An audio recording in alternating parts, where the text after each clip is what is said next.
പാഠം 318 അതിഥി ദേവോ ഭവ.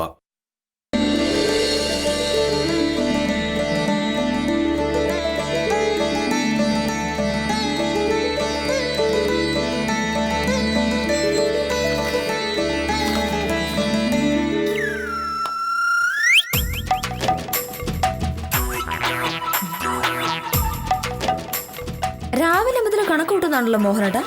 എന്തെത്ര കാര്യമായിട്ട് കൂട്ടുന്നേ? ഇങ്ങനെ പോയാൽ എങ്ങനെ ജീവിക്കുന്ന എനിക്കറിയില്ല. നമ്മുടെ സാമ്പത്തിക സ്ഥിതി ആകെ താളം തെറ്റിയിരിക്കുക. എന്തു പറ്റി പെട്ടെന്ന്? പെട്ടെന്നല്ലോ, കഴിഞ്ഞ 4 മാസമായി ഒരൊറ്റ രൂപ ബാങ്കിൽ ഇട്ടിട്ടില്ല. ഇന്നലെയും സഹകരണ ബാങ്കിലെ മാനേജർ വിളിച്ചിരുന്നു. അങ്ങനെ ചോദിക്കുക, എന്തു പറ്റി മോഹനേഷന, ആകെ ദാരിദ്ര്യമാണല്ലോ, ഈ വഴിക്കൊന്നും കാണുന്നില്ലല്ലോ എന്ന്. എന്റെ തൊലി ഉരിഞ്ഞുപോയി. അതെന്തിനാണ്? ബാങ്കിൽ പൈസ ഇടാൻ പറ്റാത്തവരൊക്കെ അങ്ങനെ നാണക്കേട് കൊണ്ട് വശം കെടുകയാണെങ്കിൽ നമ്മുടെ നാട്ടിലെ 80% പേർക്കും നാണക്കേടോട് പുറത്തിറങ്ങാൻ പറ്റില്ലല്ലോ. പക്ഷേ 6 മാസം മുമ്പ് വരെ കൃത്യമായി ബാങ്കിൽ പണം ഇട്ടുകൊണ്ടിരുന്ന ഒരാളാ ഞാൻ. ഇപ്പോഴല്ലേ എന്റെ കയ്യിൽ കാശില്ലാതായി പോയത്. മോഹനേട്ടാ, ചെലവുകൾ ഓരോ ദിവസവും കൂടി വരുമ്പോ നമ്മളെ പോലുള്ള സാധാരണക്കാർക്ക് മിച്ചം പിടിക്കാൻ പറ്റിയെന്ന് വരില്ല. അതൊരു നാണക്കേടൊന്നുമല്ല. കടം വാങ്ങാതെ കഴിഞ്ഞുകൂടാൻ പറ്റുന്നല്ലോ എന്നാണ് ഞാൻ കരുതുന്നേ. നമ്മുടെ നാട്ടിൽ ഇപ്പോഴത്തെ അവസ്ഥയിലേ 1 രൂപ കടമില്ലാത്ത ഒരേ ഒരാൾ മോഹനേട്ടനായിരിക്കും. അത് പോരല്ലോ, സമ്പാദ്യമില്ലെങ്കിൽ നാളെ നമ്മൾ എങ്ങനെ ജീവിക്കും ഭാമേ? ജീവിത ചെലവുകൾ ഇനിയും കൂടി വരികയല്ലേ. അപ്പോ കടവും വാങ്ങേണ്ടി വരും. മോഹനേട്ടൻ ഒരു സർക്കാർ ഉദ്യോഗസ്ഥനാണ്. സർക്കാർ മോഹനേട്ടൻ തരുന്ന ശമ്പളമല്ലാതെ വേറൊരു വരുമാനവും ഇല്ല. അപ്പോൾ പിന്നെ വിലക്കയറ്റത്തിന് ഇക്കാലത്ത് പണം മിച്ചം പിടിക്കണമെങ്കിൽ സർക്കാർ ശമ്പളം കൂട്ടി തരണം. അതേ ഉള്ളൂ ആകെ വഴി. അതൊന്നുമല്ല വഴി. നമ്മൾ നമ്മുടെ ചെലവുകൾ കുറച്ചുകൂടി കുറയ്ക്കണം. അനാവശ്യമായി 1 രൂപ പോലും ചെലവാക്കില്ലെന്ന് തീരുമാനിക്കണം. ഇനിയും പിശിക്കാലേ നമ്മൾ പട്ടിണി കിടന്ന് ചത്തുപോകും. പണം മിച്ചം പിടിക്കാനാണെങ്കിൽ ഞാൻ വേറൊരു വഴി പറഞ്ഞുതരാം. എന്ത് വഴി? നല്ല 1-ാം തരം വഴിയാ. കാശ് ധാരാളം ബാക്കി വരും. എല്ലാ മാസവും അത് കൊണ്ടുപോയി സഹകരണ ബാങ്കിലെ അക്കൗണ്ടിലിടാം. അതോടെ മോഹനേട്ടൻ ബാങ്ക് മാനേജറുടെ മുന്നിൽ പരമയോഗ്യനാവും. വഴി എന്താണെന്ന് പറഞ്ഞില്ല. പറയാം. കൈക്കൂലി വാങ്ങുക. കൈവശാവകാശ സർട്ടിഫിക്കറ്റിന് 100 രൂപ, പോക്കുവരവിന് 200 രൂപ, വരുമാന സർട്ടിഫിക്കറ്റിന് 150 രൂപ, ജാതി സർട്ടിഫിക്കറ്റിന് 200, പിന്തുടർച്ചാ സർട്ടിഫിക്കറ്റിന് 300. അങ്ങനെ ഒരു റേറ്റ് അങ്ങ് തീരുമാനിക്കുക. ശരാശരി ഒരു ദിവസം 12,000 രൂപയെങ്കിലും പിരിയും. മാസം 19,000 രൂപയെങ്കിലും കിട്ടും. അതങ്ങനെയേ കൊണ്ടുപോയി ബാങ്കിലിടാം. അല്ലെന്ന്, നാണം കിട്ടും പണം നേടിക്കൊണ്ടാൽ നാണക്കേട് ആ പണം മാറ്റിക്കൊള്ളും എന്നാണ് കവിവാക്യം. കൈക്കൂലി വാങ്ങുന്നതിന്റെ നാണക്കേട് ബാങ്ക് ബാലൻസിന്റെ പേരിൽ നമുക്ക് മാറ്റാം. എങ്ങനെയുണ്ട് എന്റെ ഐഡിയ?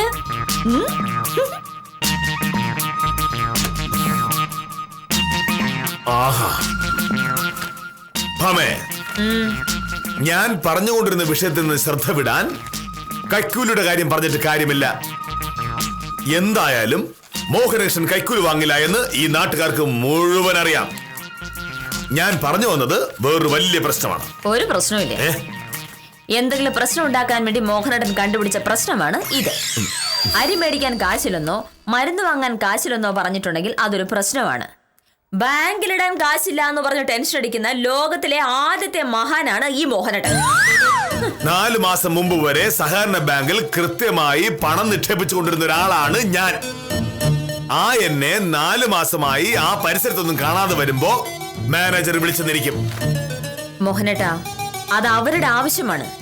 സഹകരണ ബാങ്കിൽ നമ്മൾ കൊടുക്കാനുള്ള കാശൊന്നും അല്ലല്ലോ അത്. നിക്ഷേപിക്കുന്നത് നമുക്ക് സൗകര്യമുള്ളപ്പോഴാണ്, അല്ലാതെ മാനേജർ ചോദിക്കുമ്പോഴല്ല. ഇതൊക്കെ വലിയ അന്തസ്സിന്റെ ലക്ഷണമാണെന്ന് കണക്ക് കൂട്ടുന്ന മോഹനേട്ടനെ പോലുള്ളവരെ പറ്റിച്ചിട്ടാണല്ലോ ബാങ്കുകാർ ജീവിക്കുന്നത്. ഇനി വിളിച്ചാൽ കടം കയറി മുടിഞ്ഞു പോയി 10 പൈസ പോലും കയ്യിലില്ലാന്ന് മോഹനേട്ടൻ അങ്ങ് പറഞ്ഞേരെ. അതോടെ തീരുമല്ലോ പ്രശ്നങ്ങളൊക്കെ. അല്ലാതെ വീട്ടു ചെലവ് ഇനിയും കുറച്ച് ആ കാശ് ബാങ്കിലിടാന്ന് മോഹനേട്ടൻ കരുതണ്ട.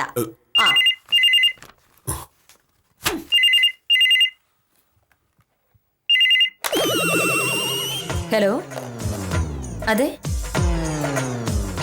ചെറിയമ്മേ, എന്തൊക്കെയുണ്ട് വിശേഷം? ഒത്തിരി നാളായാലോ വിളിച്ചിട്ട്. ഈ ഫോണിലോ? ഇല്ല, കുഴപ്പമൊന്നും ഉണ്ടായിരുന്നില്ല. ഇങ്ങോട്ടോ? എപ്പോ? ചെറിയച്ഛനും വഴിയൊക്കെ അറിയാലോ അല്ലേ? പിന്നെന്താ പ്രശ്നം? ശരി, ചെറിയച്ഛൻ വന്നിട്ട് ഞാൻ അങ്ങോട്ട് വിളിക്കാം. ആര് വന്നിട്ട്? ചെറിയച്ഛൻ നമ്മളെ കാണാനായി വെളുപ്പിനുള്ള ബസ്സിൽ ചെറിയച്ഛൻ ഇങ്ങോട്ട് പുറപ്പെട്ടിട്ടുണ്ടെന്ന്. ഇന്നലെ രാത്രി ഇന്ന് പുലർച്ചെ ഇങ്ങോട്ട് വിളിച്ചിട്ട് കിട്ടില്ലെന്നാ ചെറിയമ്മ പറഞ്ഞത്. ചെറിയച്ഛൻ എന്തിനാ ഇങ്ങോട്ട് വരുന്നത്? അത് കൊള്ളാലോ, എന്നെ കാണണോ തോന്നിയപ്പോ ചെറിയച്ഛൻ അങ്ങ് പോന്നു, അത്രേ ഉള്ളൂ. ഇപ്പൊ അങ്ങനെ നിന്നെ കാണണോന്ന് തോന്നേണ്ട കാര്യം എന്താ? എന്തൊക്കെയാ പറയണേ? പണ്ട് മുതലേ ചെറിയച്ഛന് ഞാനെന്ന് പറഞ്ഞ ജീവനാ. കുഞ്ഞുനാളിൽ എന്നെ നിലത്ത് വെക്കാതെ എടുത്തോണ്ട് നടന്നത് ചെറിയച്ഛനാണെന്ന് അമ്മ പറയും. അത് കുഞ്ഞുനാളിൽ. ഇപ്പൊ നീ വളർന്ന് മുതുക്കിയായില്ലേ? മോഹനേട്ടാ, ഇങ്ങനെ മനസാക്ഷിയില്ലാതെ സംസാരിക്കില്ലേ? ചെറിയച്ഛനും ചെറിയമ്മയ്ക്കും ഒന്നും മിണ്ടാനും പറയാനും പോലും ഒരു കൂട്ടില്ല. മക്കളില്ലാത്തവർക്ക് ചേട്ടന്റെ മക്കളും അനിയന്റെ മക്കളോടൊക്കെ ഇഷ്ടം കൂടും. അതുകൊണ്ട് നമ്മുടെ സാമ്പത്തിക സ്ഥിതി ആകെ തകരാറിലാണെന്ന് ഞാൻ ഇപ്പൊ നിന്നോട് പറഞ്ഞേ ഉള്ളൂ. ഇനിയിപ്പോ ചെറിയച്ഛൻ കൂടെ വന്നാ ഇത്രയും ദൂരം വന്ന സ്ഥിതിക്ക് ഇനിയിപ്പോ 2 ദിവസം കഴിഞ്ഞേ പോവും. 2 ദിവസം? ഒരാഴ്ച കഴിയാതെ ചെറിയച്ഛനെ വിടുന്ന പ്രശ്നമില്ല.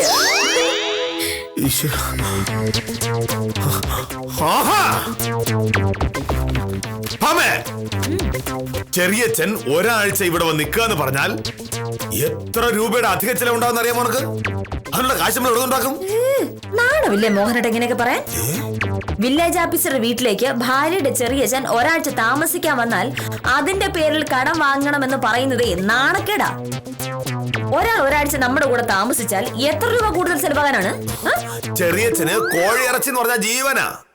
ഇപ്പോ ആഴ്ചയിൽ 1 ദിവസം വാങ്ങുന്ന കോഴിയിറച്ചി നമ്മൾ എല്ലാ ദിവസവും വാങ്ങേണ്ടി വരും. അതിനെന്തുമാത്രം രൂപയാകും?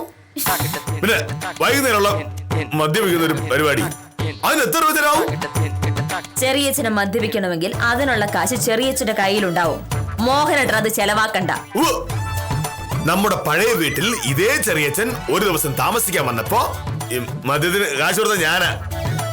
വീട്ടിൽ ഒരാൾ വരുമ്പോൾ അയാൾക്ക് മദ്യപിക്കണം എന്ന് പറയുമ്പോ നമ്മള് കാശ് കൊടുത്തില്ലെങ്കിൽ മര്യാദ പോയില്ലേ? അപ്പൊ അത്ര മര്യാദക്ക് സാറിന് അറിയാം. ശരി, ചെറിയച്ഛന് മദ്യപിക്കണമെന്ന് പറഞ്ഞാൽ ഞാൻ എന്റെ കയ്യിലുള്ള കാശ് കൊടുത്ത് ഉത്തമനെ കൊണ്ട് വാങ്ങിപ്പിച്ചോളാം. തീർന്നല്ലോ പ്രശ്നം? തീർന്നില്ല. കഴിഞ്ഞ തവണ ചെറിയച്ഛൻ വന്നപ്പോ ബസ് സ്റ്റാൻഡിൽ നിന്നും വീട്ടിലേക്കും വീട്ടിൽ നിന്ന് ബസ് സ്റ്റാൻഡിലേക്കും ഓട്ടോ കൂലി കൊടുത്തത് ഞാനാ. ഇത്രയും കാലത്തിനിടയ്ക്ക് എന്റെ ഒരാവശ്യത്തിന് പോലും ഞാൻ ഓട്ടോറിക്ഷ പിടിച്ചിട്ടില്ല. പിന്നെന്തിനാ മറ്റുള്ളവരുടെ ദൂരത്തിന് വേണ്ടി ഞാൻ പറഞ്ഞ ചെലവാക്കുന്നത്? മോഹനേട്ടാ, ഇനി ഇതിന്റെ പേരിൽ തർക്കിച്ചിട്ട് ഒരു കാര്യമില്ല. ചെറിയച്ഛൻ വീട്ടിൽ നിന്ന് പുലർച്ചെ തന്നെ ഇറങ്ങിക്കഴിഞ്ഞു. ആദ്യത്തെ ബസ് കിട്ടിയിട്ടുണ്ടെങ്കിൽ 9:30 മണിയാകുമ്പോഴത്തേക്കും ചെറിയച്ഛൻ ഇവിടെ എത്തും. ചെറിയച്ഛൻ ഇവിടെ വന്നു കഴിഞ്ഞു പിന്നെ ഇതുവരെ പറഞ്ഞതുപോലത്തെ പിച്ചക്കണക്ക് പറഞ്ഞ് എന്റെ മാനം കളയരുത് പ്ലീസ്. വന്ന കാപ്പി എടുത്തരാം, വാ. അത് കഴിച്ചിട്ട് വില്ലേജ് ഓഫീസർ പോവാൻ നോക്ക്. ചെറിയച്ഛൻ വന്നിട്ട് ഞാൻ എന്തായാലും ഇറങ്ങുന്നുണ്ട്. അതൊരു നല്ല ഐഡിയ. വീട്ടിലൊരാൾ കൂടുതൽ വരുമ്പോൾ ചിലവ് അഡ്ജസ്റ്റ് ചെയ്യാനായി വീട്ടിലുള്ളയാൾ പട്ടിണി കിടക്ക്. പക്ഷേ ഒരാഴ്ചയൊക്കെ പട്ടിണി കിടക്കാനുള്ള ശക്തി ഈ ശരീരത്തിനുണ്ടാവും. മനുഷ്യനാകെ തകർന്നിരിക്കുമ്പോഴ ചെലവ് കൂട്ടാൻ വേണ്ടി ഓരോരുത്തരും ഒന്ന് കേറിക്കോളും. സാർ ഇതിലിപ്പോ ഞാൻ എന്ത് ചെയ്യാനാണ്? വക്കീലിന്റെ ചെറിയച്ഛൻ വന്നിട്ട് പോട്ട്. ഉത്തമ, അത് ശരിയാവില്ല. ചെറിയച്ഛൻ വന്നാ ഒരാഴ്ച കഴിഞ്ഞാലേ അവള് വിടൂ. എല്ലാം കൂടി എങ്ങനെ പോയാലും ഒരു 10,000-3,000 രൂപ ചിലവാകും. എന്റെ പൊന്ന് സാറേ, ഇങ്ങനെ പിസിക്കല്ലേ.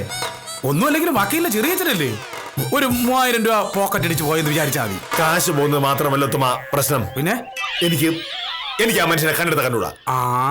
എന്നോട് പുള്ളിക്കാരന്റെ പണ്ടേ പുച്ഛ. വൈകുന്നേരം ആകുമ്പോ കഴിക്കും. എന്തോന്ന് ഇതേ കഴിക്കും. എന്ത് സാറേ ഇത് കഴിക്കും വൈകുന്നേരം ആകുമ്പോ മദ്യം. പിന്നെ സർക്കാർ ഉദ്യോഗസ്ഥരെയും കുറ്റം പറയുന്നതാണ് പ്രധാന പരിപാടി. എനിക്കാണെങ്കിൽ അത് കേൾക്കുമ്പോ ചോർച്ചോണ്ട് വരും. അല്ല പറയാൻ പറ്റുമോ? ചെറിയനായി പോയില്ലേ? വില്ലേജ് ഓഫീസിൽ മുഴുവൻ കള്ളന്മാരാണെന്ന് കഴിഞ്ഞ പ്രാവശ്യം എന്റെ മുഖത്തൂക്കി പറഞ്ഞു. ഞാൻ അന്നേരം അയാളെ കൈവയ്ക്കാൻ വിട്ടത് എന്റെ മര്യാദ. സാറേ അതങ്ങ് വിട്ടുകള, ഒന്ന് അഡ്ജസ്റ്റ് ചെയ്യും. എങ്ങനെ അഡ്ജസ്റ്റ് ചെയ്യും? വില്ലേജ് ഓഫീസിൽ ഞാൻ ജോലി ചെയ്തുണ്ടാക്കിയ കാശ് കൊണ്ട് വാങ്ങിയ കള്ളും വാങ്ങി വില്ലേജ് ഓഫീസിനെ കുറ്റം പറഞ്ഞത് ശരിയാണോ ഉത്തമ? സാറേ ഇനിയിപ്പോ ആളവിടെ നിന്ന് തിരിച്ചു പോയല്ലോ, നമ്മളിനിയിപ്പോ എന്ത് ചെയ്യും? ആള് ടൗണിലെത്തിയിട്ടുള്ളൂ, വീട്ടിലെത്തിയിട്ടില്ല. വീട്ടിലെത്തുന്നതിന് മുമ്പ് തടയണം. എങ്ങനെ? ഞാനും ഭാമയും സ്ഥലത്തില്ലെന്ന് പറഞ്ഞാൽ മതി. പക്ഷേ രാവിലെ ഫോൺ ചെയ്തപ്പോ വക്കീൽ എടുത്തല്ലോ. രാവിലെ ഫോൺ ചെയ്തത് വീട്ടിൽ നിന്ന് ചെറിയമ്മയാണ്. ചെറിയ ചെറിയ വഴിയിൽ തടഞ്ഞു നിർത്തി എന്തെങ്കിലും പറഞ്ഞ് തിരിച്ചു വിടണം. ഫോൺ ചെയ്യാൻ സമ്മതിക്കരുത്. തിരികെ വീട്ടിലെത്തി കഴിഞ്ഞിട്ടേ എല്ലാം കള്ളമാണെന്നറിയാവൂ. സാറേ, അറിയുമ്പോ പ്രശ്നമാവേ. ആരാണിത് ചെയ്തതെന്ന് എങ്ങനെ അറിയും? ഏതെങ്കിലും ശത്രു ഒപ്പിച്ചാണ് ഞാൻ പറഞ്ഞോളാം. തീർന്നല്ലോ. അല്ല, ഉടനെ വീണ്ടും അങ്ങ് ഇറങ്ങി പുറപ്പെട്ടാലോ? 3-4 മണിക്കൂർ ബസ് യാത്രയില്ലേ, പെട്ടെന്നൊന്നും അങ്ങനെ ഇറങ്ങി പുറപ്പെടില്ല. എന്നാലും സാറേ, ഇതിത്തിരി തറ പരിപാടിയാണ്. ഈ തറ പരിപാടി കാണിച്ചില്ലെങ്കിൽ അങ്ങേരും ഞാൻ തമ്മിൽ അടിയാവും. ഒടുവിൽ ഭാര്യയുടെ ചെറിയ ചെറിയ തട്ടി എന്ന കേസിൽ ഞാൻ ജയിലിൽ പോകുന്നത് കാണണോ? കാണണോ?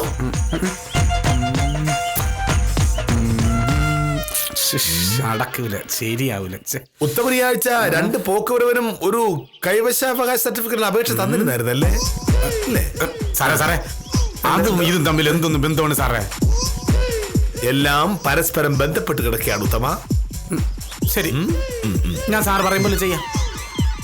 സാറിന്റെ ഈ ചെറിയ ചൈ ഇപ്പൊ എവിടെ കാണും?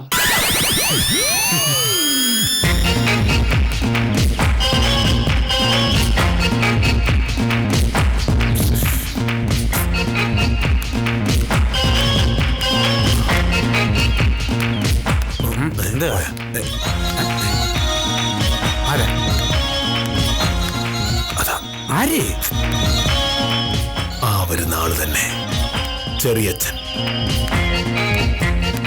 ഇത് തന്നെ ആണല്ലേ? അത് തന്നെ. അമ്മയുടെ ചെറിയച്ഛനെ കണ്ടിട്ടില്ലല്ലോ? ഇല്ല. ആ, അതാ. സാറേ, 2 പോക്കോരോ ഒരു പൊസിഷൻ സർട്ടിഫിക്കറ്റും. എന്നെ കാണണ്ട. ശരിയല്ല പറഞ്ഞല്ലോ. കൊടയിരുന്ന പിന്നെ കാണാൻ ചെറിയ മുണ്ടിയെ പോലെ നടക്കാം. അയ്യോ, എന്റെ കൊട. നമസ്കാരമുണ്ട്. നമസ്കാരം. ഈ ഭാഗത്തുനിന്ന് കണ്ടിട്ടില്ലല്ലോ. പുതിയ ആളാ? ഞാനിവിടെ ആദ്യമായിട്ടാ ആ. ഒരു വീട് അന്വേഷിച്ചിറങ്ങിയതാ. ആരുടെ വീട്? മോഹനേഷൻ എന്ന പേര്, വില്ലേജ് ഓഫീസറാ. അയ്യോ, മോഹനേഷ് സാറിന്റെ ആര്? മോഹനേഷന്റെ ഭാര്യ സത്യഭാമയുടെ ചെറിയച്ഛനാ. അമ്പോ, അപ്പൊ ചെറിയ വിവരങ്ങളൊന്നും അറിഞ്ഞില്ലേ? ഇല്ല. എന്താ? മോഹനേഷ് സാറും വക്കീലും കൂടെ ഒരു യാത്ര പോയിരിക്കുക. എവിടെ? അത് പിന്നെ ഇപ്പോ ഒരുപാട് ദൂരെയാണ്. ഈ ഹരിദ്വാർ എന്ന് പറയുന്ന സംഭവം കേട്ടിട്ടുണ്ടോ ചെറിയ ചൈ? ഹരിദ്വാറിലോ? എന്നിട്ട് അക്കാര്യം നാട്ടിലൊന്നും അറിയിച്ചില്ലല്ലോ. ഉള്ളത് പറയാലോ സാർ, ഇക്കാര്യം ഈ ഭാഗത്ത് എന്നോട് മാത്രമേ പറഞ്ഞിട്ടുള്ളൂ. വേറൊന്നും കൊണ്ടല്ല, സാറിന്റെ യാത്രയ്ക്ക് ഒരു പ്രത്യേക ഉദ്ദേശമുണ്ട്. എന്തുദ്ദേശം? അതായത് സാറിന് ഡെപ്യൂട്ടി തഹസീൽദാരായിട്ട് പ്രൊമോഷൻ കിട്ടേണ്ട സമയം കഴിഞ്ഞു. പക്ഷേ അത് ആരോ ഇടപെട്ട് ഇങ്ങനെ തടഞ്ഞു വെച്ചേക്കുക. അടുത്ത കാലത്ത് സാർ ഒരു ജോത്സ്യനെ കണ്ടപ്പോ ഹരിദ്വാറിൽ പോയി വ്രതമെടുത്ത് പ്രാർത്ഥിച്ചു കഴിഞ്ഞാൽ മുടങ്ങിക്കിടക്കുന്ന പ്രമോഷൻ ടബേ എന്ന് പറഞ്ഞിട്ട് പോരൂന്ന് പറഞ്ഞു. അങ്ങനെ പോയിരിക്കുക.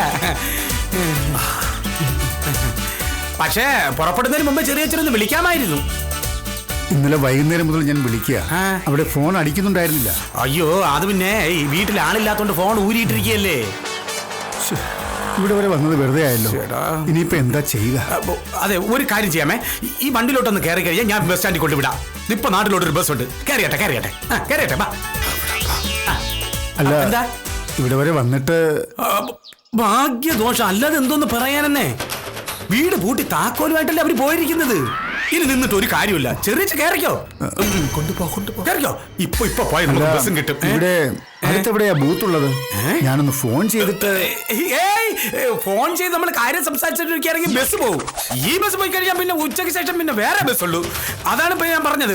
കയറങ്ങോട്ട്, അങ്ങോട്ട് കയറിക്കാണ്. പിടിച്ചിരുന്നോണേ. കയറിക്കോ. ഇരുന്നാ ഇപ്പൊ പോയാലും നമുക്ക് മറ്റേ ബസ് കിട്ടും. അതുകൊണ്ടാണ് ധൃതി വയ്ക്കുന്നത്. പിടിച്ചിരുന്നു. അതെ, അങ്ങനെ.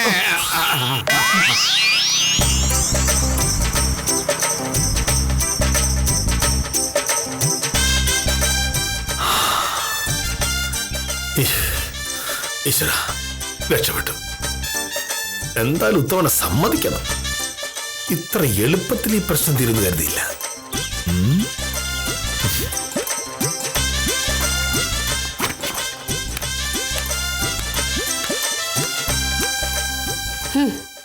എന്റെ പൊന്ന് ശിശുപാലൻ ചേട്ടാ, ഗൾഫിലുള്ള അമ്മാവനും പിള്ളേരും വിരുന്ന് വരുന്നു എന്ന് പറഞ്ഞപ്പോ ഇത് ഇത്ര വലിയ കുരിശാവൂന്ന് ഞാൻ കരുതിയില്ല.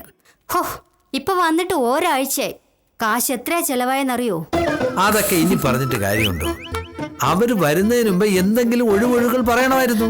എങ്ങനെ പറയും ശിശുപാലൻ ചേട്ടാ? വരുന്നത് ഗൾഫിൽ നിന്നാവുമ്പോഴേ കൈ നിറയെ എന്തെങ്കിലും കിട്ടുമെന്ന് പ്രഭയോർത്തു. ആ, അവര് കയ്യും വീശിയാ വരുന്നെന്ന് പാവം അറിഞ്ഞില്ലല്ലോ. നിങ്ങൾക്കൊന്നും ഇവിടെ ഒരു ജോലിയില്ലേ?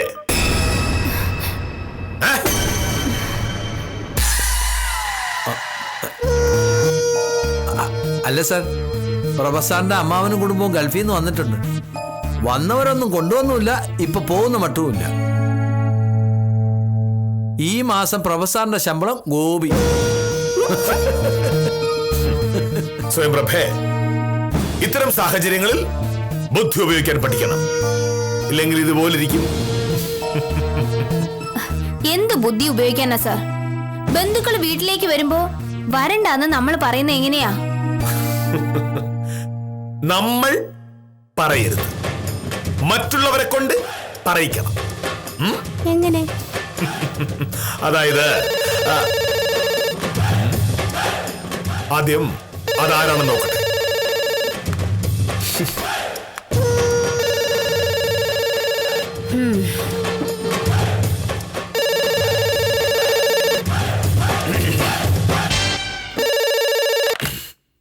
ഹലോ. ആ സാറേ, ഞാനാണ് ഉത്തമായി. എന്താ ഇതുമാ? ആളെ വണ്ടി കയറ്റി നാട്ടിലോട്ട് വിട്ടിട്ടുണ്ട്. പോയോ? പിന്നെ ഞാൻ ആരാ മോൻ? സംശയം തോന്നില്ലല്ലോ? ഇല്ലെന്നേ. പിന്നെ ഇടയ്ക്ക് 1-2 വട്ടം ഫോൺ ചെയ്യണമെന്നൊക്കെ പറഞ്ഞു, പക്ഷെ ഞാൻ സമ്മതിച്ചില്ല. വലിയ ഉപകാരം ഉത്തമ. ഇതിന് ഉത്തമന് എന്റെ വക വലിയൊരു സമ്മാനമുണ്ട്. ഒരു ചായ ഒരു വടയും. അല്ല, ഒരു ചായയും 2 വടയും. ഓ, ശരി ശരി ശരി ശരി ശരി.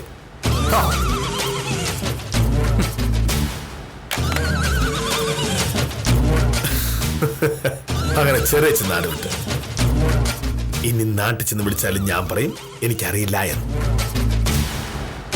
വൈകിട്ട് ചെറിയച്ഛനുള്ള കോഴിയിറച്ചി വാങ്ങി ഒന്നും അറിയാത്ത പോലെ അങ്ങ് ചെല്ലാം. കാളി മോഹനേഷനോട്. ശരി ചെറിയച്ച, അടുത്ത പ്രാവശ്യം വരുമ്പോ വഴി ചോദിക്കാനൊന്നും നിൽക്കണ്ട. ബസ് സ്റ്റാൻഡിൽ ഇറങ്ങിയിട്ട് എന്നെ വിളിച്ചാൽ മതി. ഇന്നത്തെ പോലുള്ള അബദ്ധം ഇനി പറ്റരുതല്ലോ.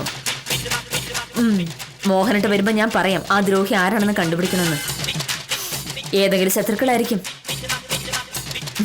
ചെറിയമ്മയെ ഞാൻ അന്വേഷിച്ചിട്ട് പറയണേ. ശരി.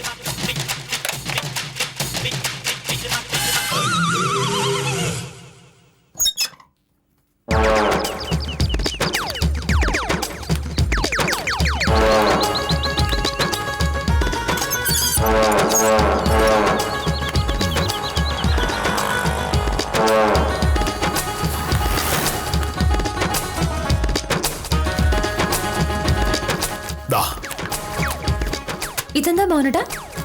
കോഴിയിറച്ചി. ഇതെന്താ പതിവില്ലാതെ ചൊവ്വാഴ്ച കോഴിയിറച്ചി? സാധാരണ ശനിയാഴ്ചല്ലേ വാങ്ങുന്നേ? അല്ല, ഇന്ന് ചെറിയച്ഛനല്ലേ ഇവിടെ, അതുകൊണ്ട് വാങ്ങിയതാ.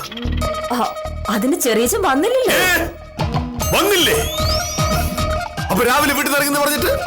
മോഹനേട്ടാ, ഒന്നും പറയണ്ട. സംഭവം അറിഞ്ഞുപാടെ ഞാൻ മോഹനേട്ടനെ വിളിച്ചാലോ എന്ന് ആലോചിച്ചതാ. പിന്നെ വിചാരിച്ചു വൈകിട്ട് വരുമ്പോ പറയാന്ന്. എന്താ സംഭവം? ഏതോ ഒരു ദ്രോഹി വഴി വെച്ച് ചെറിയച്ഛനെ കണ്ടു. മോഹനകൃഷ്ണന്റെ വീട് ഏതാണെന്ന് ചെറിയച്ഛൻ ചോദിച്ച പാടെ അയാള് പറഞ്ഞു മോഹനേട്ടനും ഞാനും കൂടി ഹരിദ്വാറിന് പോയിരിക്കുകയാണ്. മോഹനേട്ടന്റെ പ്രമോഷൻ ശരിയാവാത്തത് കൊണ്ട് വ്രതമെടുത്ത് പ്രാർത്ഥിക്കാൻ പോയിരിക്കുകയാണെന്ന്. അങ്ങനെ പറയാൻ? അതെങ്ങനെ ചെറിയച്ഛൻ അറിയാനാ? ഈ നാട്ടിൽ ആദ്യമായിട്ടല്ലേ ചെറിയച്ഛൻ വരുന്നേ. എന്നിട്ടെന്താ, ആ പരമദ്രോഹി ചെറിയച്ഛനെ വണ്ടിയുടെ പുറകിൽ കയറ്റി ബസ് സ്റ്റാൻഡിൽ കൊണ്ടുപോയി വിട്ടു. എന്തൊരു അക്രമാണെന്ന് നോക്കി. ഭയങ്കര അക്രമമായി പോയി, ഭയങ്കര അക്രമം. ഓ, പക്ഷെ ബസ്സിൽ കയറുന്നതിന് മുമ്പ് ഇങ്ങോട്ടൊന്ന് വിളിക്കാമായിരുന്നല്ലോ ചെറിയച്ഛന്. വിളിച്ചാൽ നമുക്ക് സത്യം തിരിച്ചറിയാമായിരുന്നു. അതിനാ ദുഷ്ട സമ്മതിക്കണ്ടേ? ചെറിയച്ഛനെ ബസ്സിൽ കയറ്റി ഇരുത്തിയിട്ടാണ് അയാൾ പോയത്. എന്നിട്ട് ചെറിയച്ഛൻ വീട്ടിൽ എത്തിയായിരുന്നോ? വീട്ടിലെത്തിന്ന് പറഞ്ഞ് ഇപ്പൊ വിളിച്ചതേ ഉള്ളൂ. ഞാനാണെങ്കിൽ ചെറിയച്ഛനെ കാണാതെ ആകെ പേടിച്ചും പോയി. വീട്ടിലേക്ക് വിളിച്ചപ്പോ ചെറിയമ്മ പറഞ്ഞു ഇവിടെ വേറെന്താ ആവശ്യം കൂടി ഉണ്ട് ചെറിയച്ഛന്, അതുകൂടി കഴിഞ്ഞേ വരുള്ളൂ. കഷ്ടമായി പോയല്ലോ. ചെറിയച്ഛൻ പറയുന്നത് മോഹനേട്ടൻ ഏതെങ്കിലും ശത്രുക്കളായിരിക്കുന്ന. വില്ലേജ് ഓഫീസർ ആകുമ്പോ ഒരുപാട് ശത്രുക്കൾക്ക് ഉണ്ടാവുമല്ലോ. പിന്നെ ഒരു വില്ലേജ് ഓഫീസർക്ക് 100 കണക്കിന് ശത്രുക്കൾ ഉണ്ടാവും. അതിനാരാ ഇത് ചെയ്തെന്ന് എങ്ങനെ കണ്ടുപിടിക്കുമെന്ന് ആലോചിച്ചുകൊണ്ടിരിക്കുക ഞാൻ. നീ ഒരു ചായ എടുക്ക്, ഞാൻ ആലോചിക്കട്ടെ.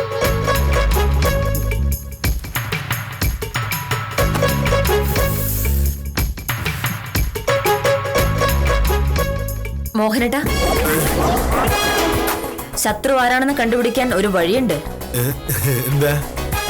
പൊക്കം കുറഞ്ഞ ഇരുനിറമുള്ള ഒരാളെന്നാണ് ചെറിയച്ഛൻ പറഞ്ഞത്. അങ്ങനെ 100 കണക്കിന് ആള് കാണില്ലേ? ചെറുപ്പക്കാരനാണ്. ആയിരിക്കും. ഈ ചെറുപ്പക്കാരെ ഇമ്മാതിരി വൃത്തികളെ കാണിക്കും. തലയിൽ തൊപ്പി, തോളിൽ ബാഗ്, കറുത്ത സ്കൂട്ടർ. സ്കൂട്ടറിന്റെ നമ്പർ 3085.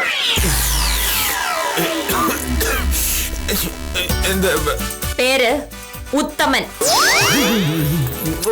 ഉത്തമനാ? ഉത്തമനല്ല, മോഹനേട്ടന്റെ പ്രിയപ്പെട്ട ഉത്തമൻ.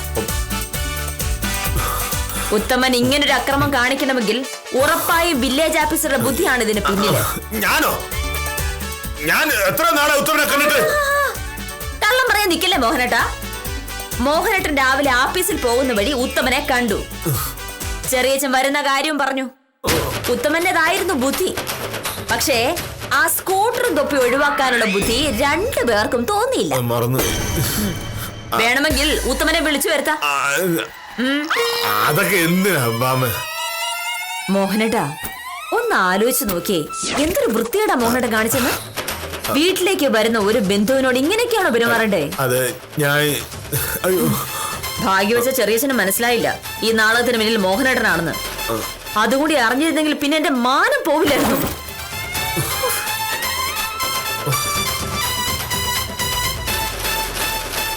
പിന്നെ ഇത്രയും വൃത്തികേട് കാണിച്ചിട്ടും ഞാൻ ദേഷ്യപ്പെടാത്ത എന്താണെന്ന് മനസ്സിലായോ? ചെറിയച്ഛൻ വന്നിരുന്നു.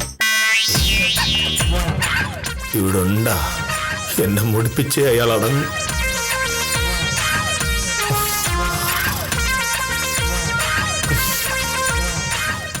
ബസ്സിൽ കയറ്റി ഇരുത്തിയിട്ട് ഉത്തമൻ പോയി കഴിഞ്ഞപ്പോൾ സംശയം തോന്നിയ ചെറിയച്ഛൻ പുറത്തിറങ്ങി എനിക്ക് ഫോൺ ചെയ്തു. ഞാൻ ബസ് സ്റ്റാൻഡിൽ പോയി ചെറിയച്ഛനെ കൊണ്ടുവന്നു. അയ്യോ, എന്നിട്ട് ചെറിയച്ഛനോട് എനിക്ക് കാണാൻ കൊതിയാവുന്നു. പോയോ? പോയിട്ടെന്തോ അത്യാവശ്യം ഉണ്ടെന്ന് പറഞ്ഞു. പിന്നെന്തിനാ തിരക്കൂട്ടി വന്നത്? ചെറിയച്ഛന്റെ കുറെ സ്ഥലം റോഡിന് വീതി കൂട്ടാനായി സർക്കാർ ഏറ്റെടുത്തിരുന്നു. അതിന്റെ നഷ്ടപരിഹാരമായി നല്ലൊരു തുക കിട്ടി ചെറിയച്ഛന്. ചെറിയച്ഛന് മക്കളില്ലാത്തത് കൊണ്ട് പലർക്കായി വീതിച്ചു കൊടുത്തു.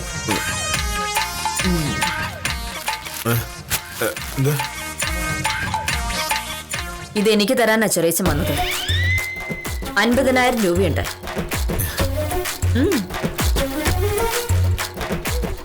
ഇത് കൊണ്ടുപോയി കൊടുത്തിട്ട് സഹകരണ ബാങ്കിലെ മാനേജരോട് പറയണം മോഹനകൃഷ്ണന് ഇപ്പോഴും ദാരിദ്ര്യമൊന്നുമില്ല എന്ന്.